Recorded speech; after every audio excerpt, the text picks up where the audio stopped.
विजयनगर में वेंकट नाम का एक गरीब ब्राह्मण रहता था। उसने अपनी पूरी जिंदगी की मेहनत से 1000 स्वर्ण मुद्राएं जमा की थी।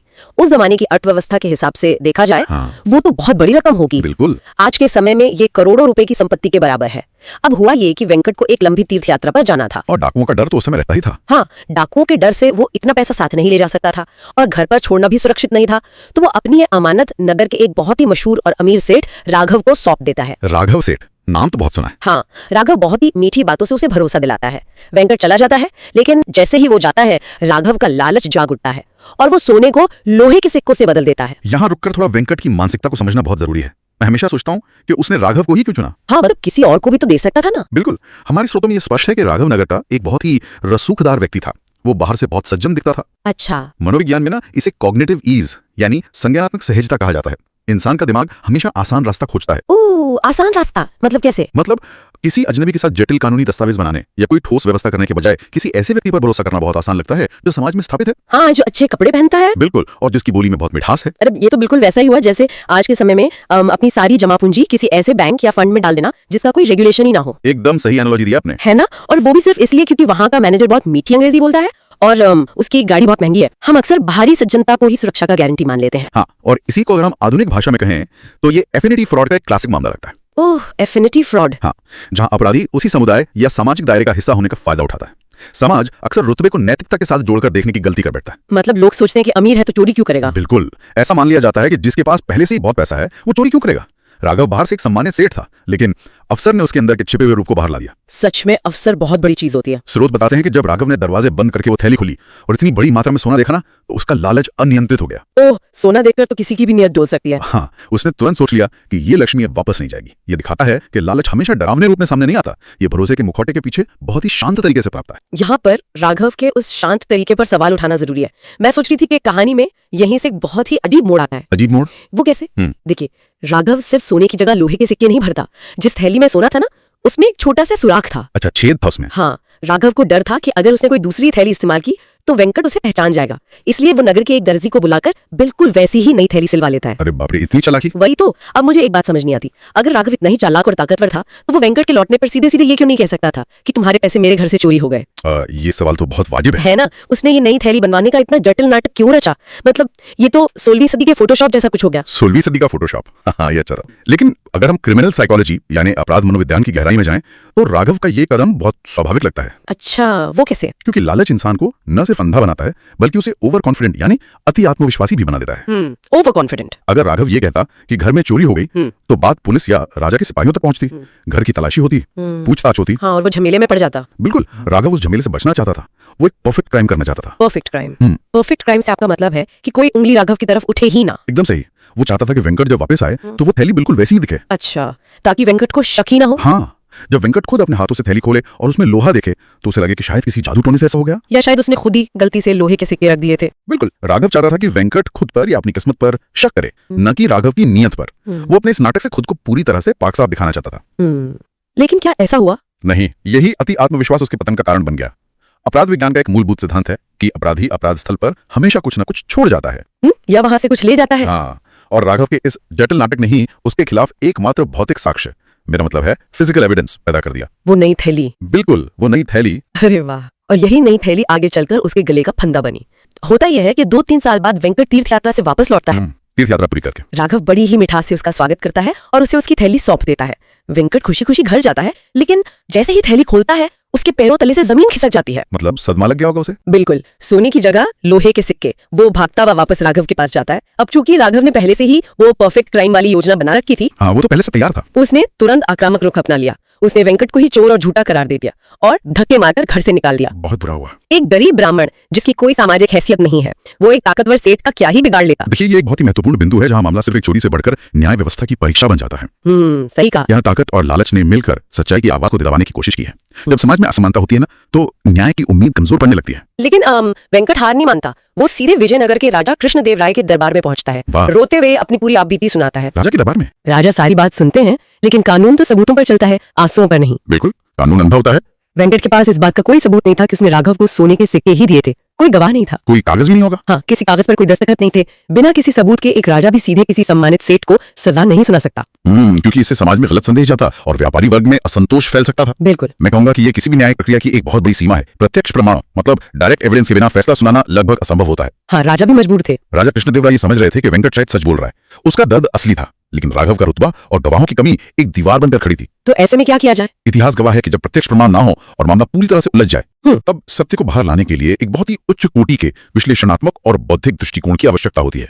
एक ऐसा दृष्टिकोण जो लकीर का फकीर ना हो। और विजयनगर साम्राज्य में उस उच्च कोटि के बौद्धिक दृष्टिकोण का नाम था तेनालीराम। क्या बात है, बिल्कुल सही। राजा तुरंत तेनालीराम को इस मामले को सुलझाने का जिम्मा सौंपते हैं और स्रोत बताते हैं कि तेनालीराम का काम करने का तरीका बिल्कुल अलग था। वो कैसे? वो दरबार में आते हैं, वेंकट और राघव की बहस नहीं सुनते।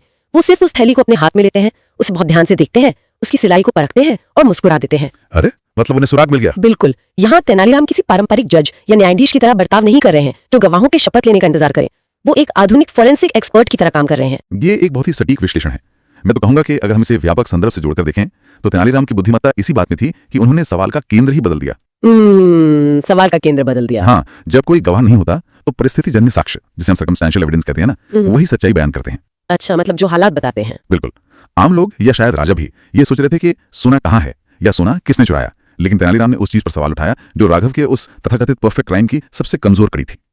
यानी वो नई थैली। हाँ, उन्होंने सोचा ये थैली कहाँ से आई। क्योंकि अगर वेंकट 2-3 साल से तीर्थ यात्रा पर था और ये थैली भी 2-3 साल से एक तहखाने में बंद थी, तो इसे पुराना दिखना चाहिए था। बिल्कुल, पुरानी होनी चाहिए थी। इसका कपड़ा, इसकी सिलाई, सब पर वक्त का असर होना चाहिए था। लेकिन नई थैली का मतलब है कि बीच में किसी ने उस अमानत के साथ छेड़छाड़ की है। एकदम सही। और चूंकि राघव ने हूबहू वैसी ही थैली बनवाई थी, तो जाहिर है कि नगर के ही किसी दर्जी ने उसे बनाया होगा। हाँ, दर्जी तो वहीं का होगा। तेनालीराम ने उस एक छोटी सी विसंगति को पकड़ लिया जिसे राघव अपनी सबसे बड़ी चालाकी समझ रहा था। लेकिन सिर्फ ये जानना काफी नहीं था कि थैली नहीं है, ये साबित करना जरूरी था कि ये थैली राघव ने ही बनवाई है। और यहीं से शुरू होता है तेनालीराम का मास्टर स्ट्रोक। अच्छा, क्या किया उन्होंने? वो पूरे नगर के दर्जियों को दरबार में बुलवाते हैं। लोग हैरान हैं कि चोरी के मामले में दर्जियों की क्या जरूरत पड़ी। हाँ, कोई भी हैरान होगा। तब तेनालीराम घोषणा करते हैं, जो दर्जी बिल्कुल वैसी ही थैली बना देगा जैसी मेरे हाथ में है, उसे राजकोष से 100 स्वर्ण मुद्राओं का इनाम मिलेगा। 100 स्वर्ण मुद्राएं? अरे वाह, ये तो बहुत बड़ा इनाम था। सारे दर्जी तुरंत काम पर लग जाते हैं। 100 स्वर्ण मुद्राएं कोई छोटी रकम नहीं थी और कुछ ही घंटों बाद एक दर्जी ने बिल्कुल वैसी ही हूबहू थैली बनाकर तेनालीराम के सामने रख दी। बिल्कुल वैसी? हाँ, सिलाई से लेकर कपड़े के रंग तक सब कुछ एकदम समान। और ये वो पल था जब राघव का बुना हुआ पूरा जाल टूटकर बिखरने वाला था।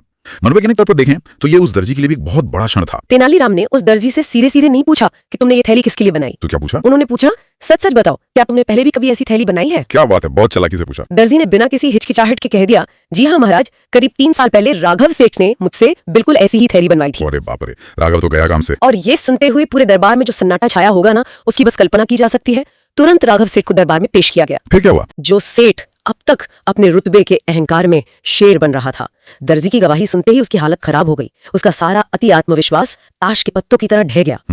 और आखिरकार उसे अपना जुर्म कबूल करना ही पड़ा। बिल्कुल, उसे सच उगलना ही पड़ा। यहाँ तेनालीराम की रणनीति को थोड़ा गहराई से समझना चाहिए। हाँ, उन्होंने सिर्फ सबूत नहीं जुटाया। हाँ, उन्होंने खेल खेला। बिल्कुल, उन्होंने मानव व्यवहार और प्रेरणा, जिसे हम ह्यूमन मोटिवेशन कहते हैं, उसका बहुत ही शानदार इस्तेमाल किया। इसी बात पर मैं आपसे एक सवाल पूछना चाहती हूँ। जी पूछिए। अगर हम इस पूरी योजना को ध्यान से देखें तो क्या तेनालीराम ने राघव के लालच को हराने के लिए उसी लालच का सहारा नहीं लिया?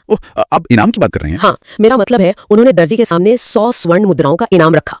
अगर वो दर्जी से सीधे पूछते कि राघव ने ये थैली बनवाई थी क्या, तो हो सकता है राघव के डर से दर्जी झूठ बोल देता। बिल्कुल। क्या यहाँ चालाकी और एक तरह के सकारात्मक लालच से ही अपराध वाले लालच को काटा गया?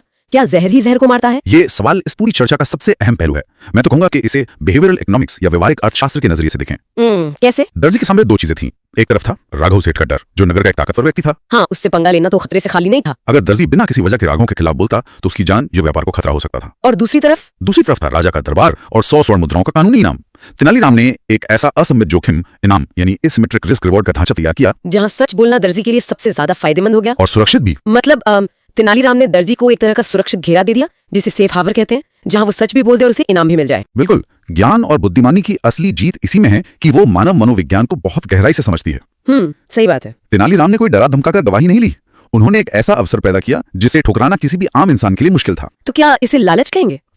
इसे सिर्फ लालच कहना शायद थोड़ा कठोर होगा, ये दरअसल एक प्रोत्साहन या इंसेंटिव था। अच्छा, प्रोत्साहन। हाँ, तेनालीराम ने राघव के नकारात्मक लालच को बेनकाब करने के लिए दर्जी के सामने एक बहुत ही मजबूत और सकारात्मक प्रोत्साहन रखा। और अब बात करते हैं सजा की, क्योंकि तेनालीराम ने यहाँ भी कोई कसर नहीं छोड़ी। सजा क्या मिली राघव को? उन्होंने राघव को सिर्फ वेंकट की 1000 स्वर्ण मुद्राएं वापस करने का आदेश नहीं दिया। अच्छा, और भी कुछ था? हाँ, उन्होंने तय किया कि राघव को एक गरीब ब्राह्मण को धोखा देने, न्याय व्यवस्था को गुमराह करने, दरबार में झूठ बोलने और दर्जी की उस इनाम राशि की भरपाई के लिए पूरे 500 स्वर्ण मुद्राएं अतिरिक्त जुर्माने के तौर पर देनी होंगी। अरे बाप रे, 500 मुद्राएं अतिरिक्त, यानी कुल 1500 स्वर्ण मुद्राएं। राघव ने जितना चुराया था उसका 1.5 गुना उसे वापस करना पड़ा। ये सजा केवल एक आर्थिक दंड नहीं थी।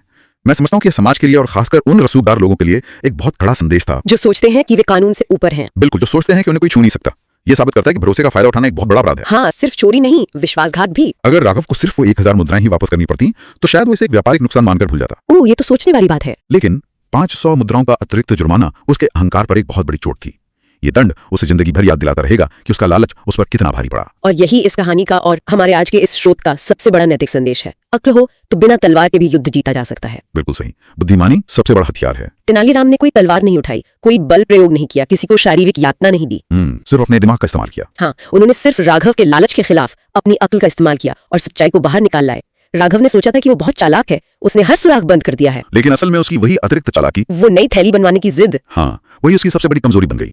और बुद्धिमानी का वास्तविक अर्थ भी यही है। आप बुद्धिमानी को कैसे परिभाषित करेंगे? बुद्धिमानी सिर्फ ज्यादा जानकारी या तथ्य रटने का नाम नहीं है। यह उन तथ्यों को जोड़ने, पैटर्न पहचानने और ये समझने की क्षमता है कि इंसान किसी खास परिस्थिति में कैसा बर्ताव करेगा। पैटर्न पहचानना। तेनालीराम ने मानव स्वभाव की इसी समझ का इस्तेमाल किया। तो सुनने वालों के लिए इस पूरी गहन चर्चा का सार क्या है? इसे सिर्फ सदियों पुरानी एक लोक कथा या राजा महाराजाओं के समय का किस्सा मानकर मत छोड़ दीजिएगा। बिल्कुल नहीं, ये तो आज भी लागू होता है। आज के इस डिजिटल और आधुनिक समय में भी ये कहानी उतनी ही प्रासंगिक है, शायद पहले से भी ज्यादा।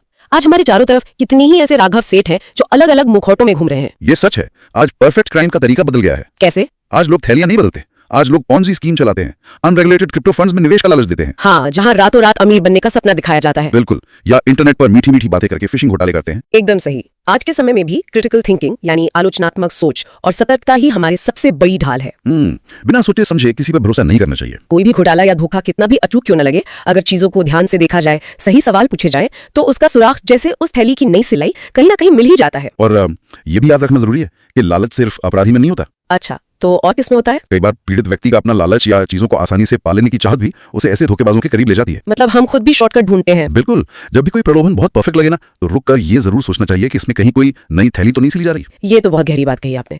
एक अंतिम और गहरे विचार पर ध्यान देना जरूरी है। जी बताइए। ये एक ऐसा सवाल है जो इस कहानी से ही निकलता है, लेकिन हमें अपने आज के समाज का एक बहुत ही साफ आईना दिखाता है। मैं सुन रहा हूँ। हम हमेशा तेनालीराम की बुद्धिमानी की तारीफ करते हैं, उस दर्जी के कबूलनामे की बात करते हैं या राघव सेठ की मक्कारी की बात करते हैं, लेकिन क्या समाज आज भी वेंकट की तरह ही व्यवहार नहीं कर रहा है?